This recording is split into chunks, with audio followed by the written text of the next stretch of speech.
Good afternoon. We are the Group 2 and we are going to answer the questions collaboratively about the evolution of linguistic policies in the Philippines. So let's start.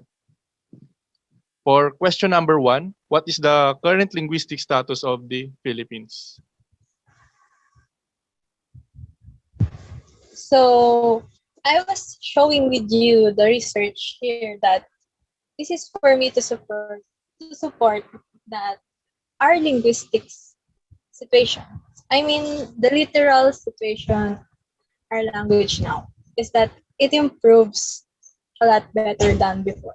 Because this research I was showing with you is my supporting evidence that back then when it was 2008, our language situation when it comes to English was more incompetent than now. I mean, basically, from what we have experienced and observed from face to face or through social media, we can see that improves more better than before. So when it comes to Filipino, no doubt that it was effective to use this as a auxiliary means to help. So the Filipino was used to as a medium of instruction to help to improve English language when it comes to schools. So the language status will be presented to the next presenter.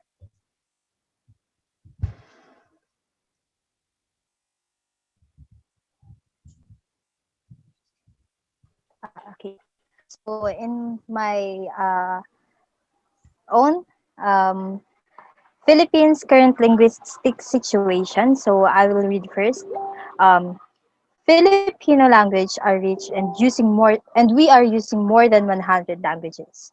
The Filipino people are now facing an era of linguistic exchanges with high levels of borrowing from major languages such as English and Tagalog and regionally important languages.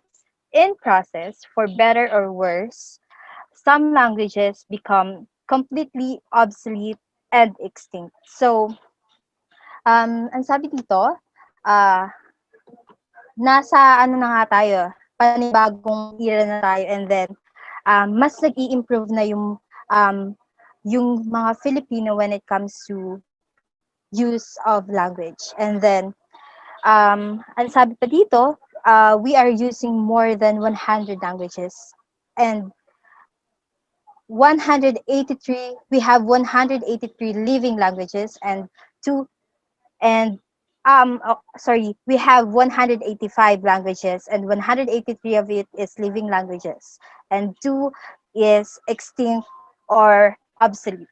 And then um my example is yung sinasabi dito na parang nagbabago na nagbabarrow tayo ng Tagalog and English is yung example na pinanood ko sa YouTube sa isang vlogger. Kapangpangan ako, tas yung magulang ko ay kapangpangan din. Pero imbis na kapangpangan yung ituturo sa akin, they prefer to teach me Tagalog and English. So parang nagbabago na so parang imbis na dapat magiging kapangpangan pa rin yung salita ko, parang yun yung parang isa sa mga part na pwedeng maging issue na parang pwedeng mawala yung language na yun. So, do you understand, guys? Okay, Yes. yun lang. Thank you, yun lang.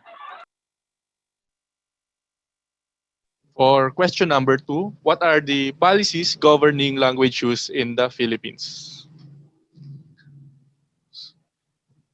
For me, the policy that I have searched was the Executive Order number 335 that's signed by former President Corazon Aquino. So this policy was implemented by the KWF or the Commission ng Wikang Pambansa based on their research for development, propagation, and to preserve the Filipino language and other languages in the country. So it was signed by former President Aquino way back August 25, 1988, and it states that enjoins all departments, bureaus, offices, agencies, instrumentalities of government to take such step as necessary for the purpose of using Filipino language in the official transactions, communications, and correspondence. So each order was to enhance and enrich the use of Filipino language in the country, and also to translate all the names of buildings, offices, public edifices, and signboards in the Philippines. It also ordered to Philippinize the oath in the office, and also to make it part of the training programs in every offices. So all government departments are not only expected to take the necessary measure to promote the use of Filipino in their communication, transaction, and correspondence, but also to internalize such objectives. So they are also expected to be proficient in Filipino through seminars, workshop, and other forms of training. So the main purpose of this policy was to enrich and to enhance the use of Filipino language in the whole country. As we all know that as we Filipino try to be globally competitive, so we tend to use foreign language as our communication at work, especially at work. So this policy was signed by President Aquino to enhance and enrich our own Filipino language. That's all.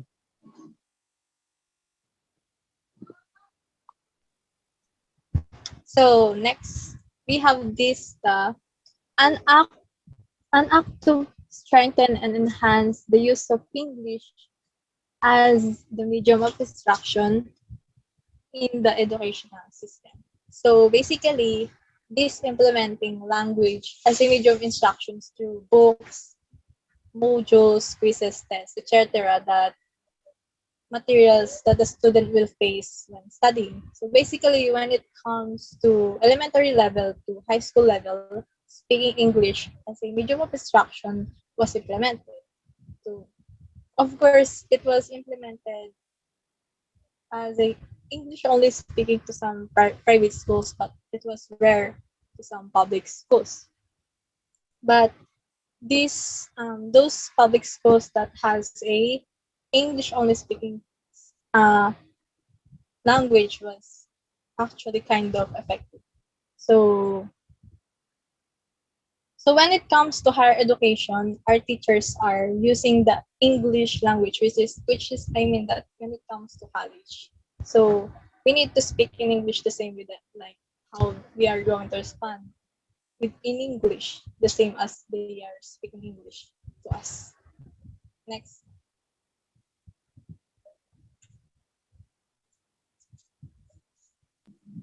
So the policy that I've chosen is the um, the policy that was first implemented in 1974 when DECS issued Department Order Number 25, Section 1974, entitled "Implementing Guidelines for the Policy on Bilingual Education." So bilingual education in the Philippines is defined as the separate use of Filipino and English as the media of instruction on specific areas of subjects. The policy on bilingual education aims the achievement of competence in both Filipino and English. It could be on the national level. Um, I guess through the teaching of both languages, the English and the Filipino, and their use of media of instruction at all levels will make the students be more competitive and be more smarter than just like the traditional way. So it is an educational approach that not only allows students to master academic content material, but also become a prophet, or it it became proficient in two languages because it has an increasingly valuable skill, especially now we are in the 21st century. That's all. Next.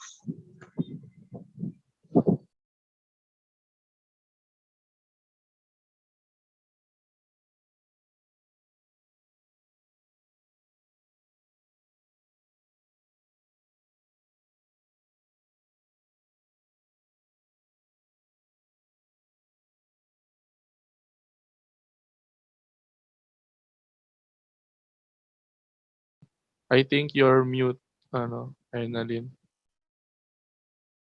Naka-mute pala. Sorry. Okay, again. Okay. The policy that I will present to you is the 1987 Constitution of the Republic of the Philippines, Article 14, Section 6 and 6 to 9. So, Section 6 to 9 of Article 14 outlines the main language policy in the country. So, the Constitution is mainly to set down a rules and regulations for the country. And in Section 6, with related to the language, um, it clearly defines Filipino as the country's national language. It also acknowledges that Filipino is evolving and that it shall be developed and enriched on the basis of other existing dialects and languages. In Section 7 states that for the purpose of communication and instruction, Filipino and until otherwise provided by law, English are the official languages of the Philippines. In addition, other native Philippine languages, particularly those that are not Tagalog, shall be auxiliary official languages and shall serve as auxiliary medium of instruction in the regions they are spoken. In Section 9 mandates the foundation of a National Language Commission tasked to undertake, coordinate, and promote researches for the development, propagation, and preservation of Filipino and other languages. Pursuant to this section, the Commission ng Wikang Filipino or Commission on the Filipino Language was created in 1991. And the Constitution also directs the government to take steps that will initiate and sustain the use of Filipino as the medium of official communication and as a language of instruction in the educational system. So that it is all about for the 1987 Constitution, the consecration and ratification of the language Filipino. That's all. Next.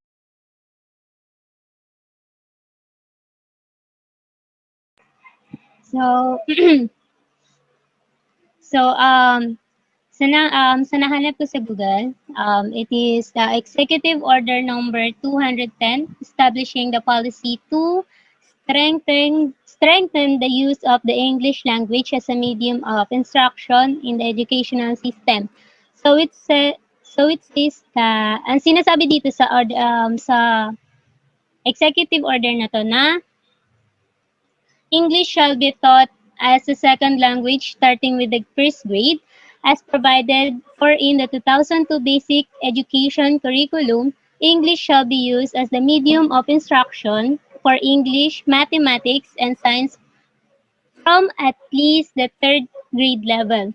So, sinasabi rin dito na whereas there is a need to develop the aptitude, competence, and proficiency of our student in the English language to maintain and improve their competitive edge in emerging and fast-growing local and international industry, particularly in the area of information and communication technology. So, it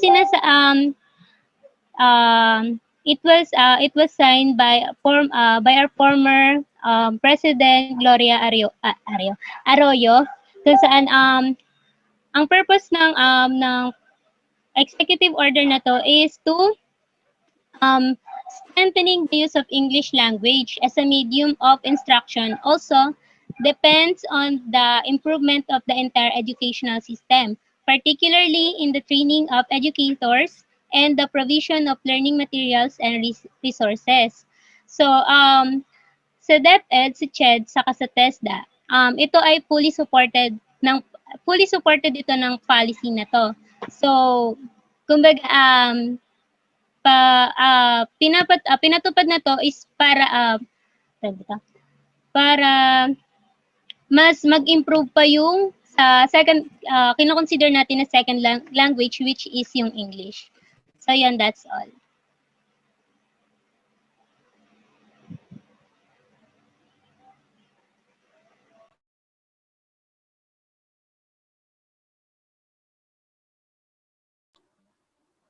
So next is the policies governing language use in the Philippines. So I got uh,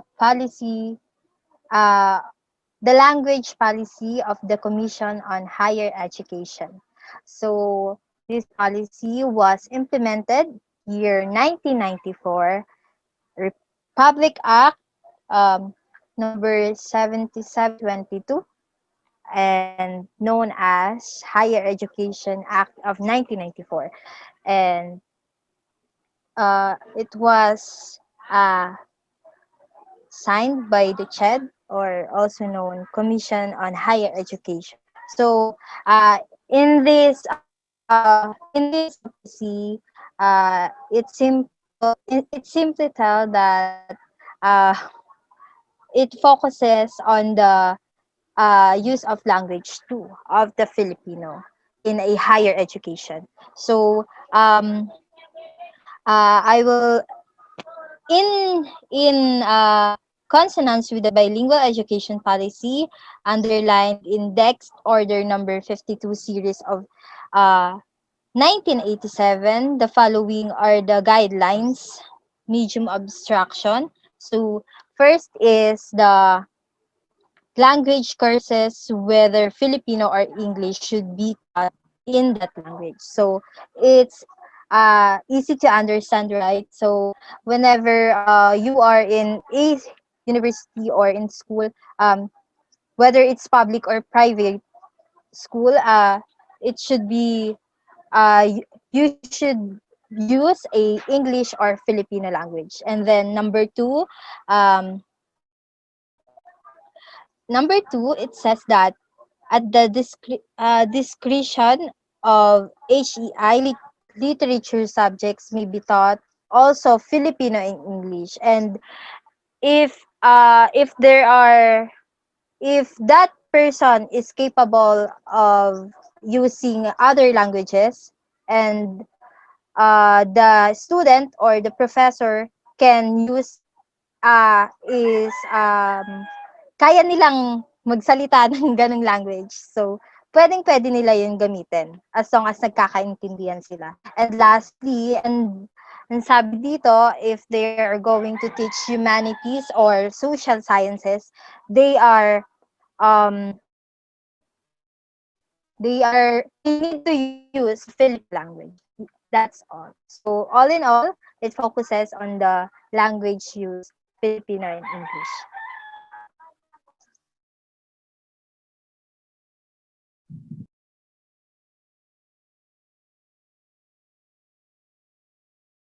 The third question was, what are the challenges in the implementation of these policies? So what I'm going to discuss is about the challenges in the implementation of the succeeding policies that was mentioned a while ago. So this could be general, so we could discuss it one by one. So first, there are gaps in policy and practice.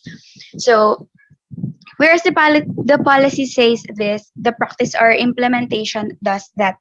So there are at least, I guess, three examples that we can mention, like the funding, um, the curriculum and learning materials development, the of course the transition itself in learning. So there is a cost of multilingual education, especially here in our country, because we are actually experiencing a bilingual education here in the Philippines. So there is a cost in a multilingual education implementation. So among them, teacher training, learning materials development, and of course also in contextualization. The next is the interference in both policy and implementation. So I believe nabanggit na din to ni Togado kanina. So there is a interference in both policy and implementation by other state agencies whose official actions are not sanctioned by its mandates. The KWF, for example, are the Commission ng Wikang Filipino, whose mandate is to undertake, coordinate, and promote researchers for the development propagation and preservation of Filipino, something like that, they do not, or it does not have its mandate power to impose standardized orthography in our Philippine languages, since they are assigned in preservation of the Philippine languages. Of course, they're a bit um, contrary to the bilingual education, since um, it imposes the language of the English language. The third one is the ambiguities in the relationships and synergies of institution. So of course there are ambiguities or kalabuan sa Tagalog in the relationships and the synergies or the interaction of institutions involved. So the interference of KFW, ganun nga, just like what I've said kanina, a it could also be a problem or a challenge when it comes to the implementation of the bilingual education here in our country. So while the in collaboration with the language users and the speakers, while sidelining, I guess, in the qualified linguist from other academe raises questions like what is the competence and credibility of the commission through its chairman, something like that.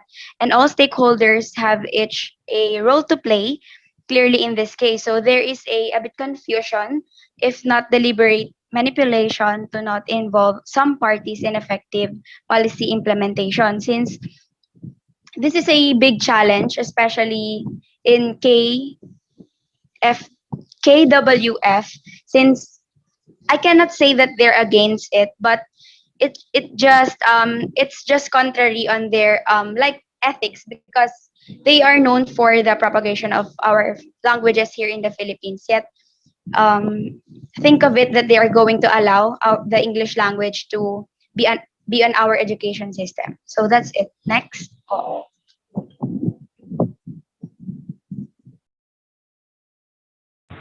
So yes, thank you for Miss explanation about the challenges in the implementation. So this one is only an additional because she have already explained well all the possible challenges or the consistent challenges that the policies of implementing these are I mean the implementation of the policies. So here is only what do you call this, a research that I found, which which which says that there are many types of research in Asian countries concluded that the most confronting challenge as regards supporting related to the meagerness of resources and programs. So what do he mean by that? So according to the author of the research, um, he said that the challenges in the implementation of the policies is the lack of resources, the lack of quality towards the sustainable implementation of the policies. So these are the insufficiency relate to the budget allocation, teacher training, lack of instructional materials, and such. So all of these also comes in general. I mean, this could all be a challenge to all the policies that you guys have mentioned a while ago, especially to to those policies that were implementing English language to the education. So other than that, I have also my in my opinion, you can we all know that Philippine language education strives to address the demands of the international community. So, but also upholds local culture through the use of the mother tongue. So, the very challenge to that is how can we secure how long we can preserve the native regional languages if even to this day there are already languages that are extinct. And with Mr. Hernandez, the UP linguistic professor, said that the government is not even interested in putting up a budget to save these extincted languages. So that's the big challenge, no? We want to address the we want to wait lang wait.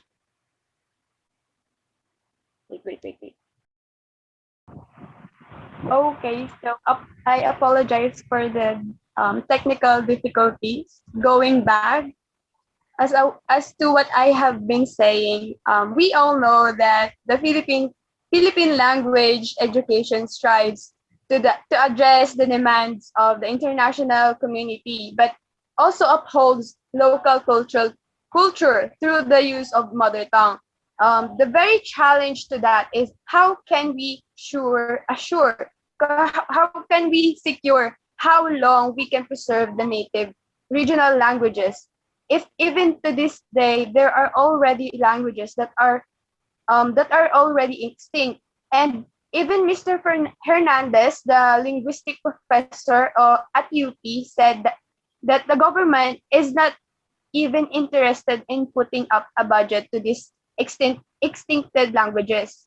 So that is what one of the challenges that I've seen from all of the from your from the policies that have been mentioned a while ago. So that is all from me. Next discussion. Before we proceed, may I have share some from what I have chosen the policy, which is the House Bill number 5091, which was introduced by Gloria Macapagal Arroyo. So I want to share the challenge from that bill, that the challenge of implementing this policy in a specific situation was the fact that teachers having when teachers have I mean teachers having a headache trying to understand, I guess, when they're receiving response from their students, or if even if it's oral or written. And for me, and the challenge of this house bill is that to our country, even if it's not a policy, and even if it's just a house bill, it still has a challenge, which is it's the challenge for us to be a globally competitive someday when it comes to English language, especially in reading comprehension. Yes. Next question.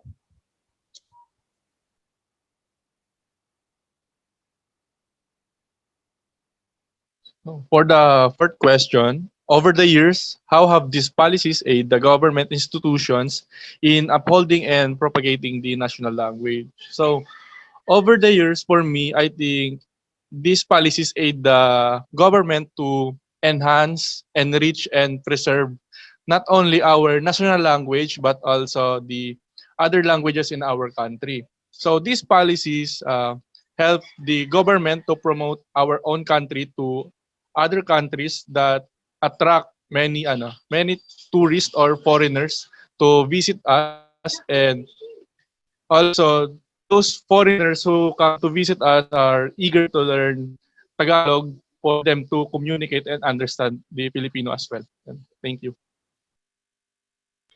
In addition, doon sa sinabi ni nung sinabi niya, in the past years, this policy helped uphold the proficiency and made the use of such policies to further develop the language system of the country, making language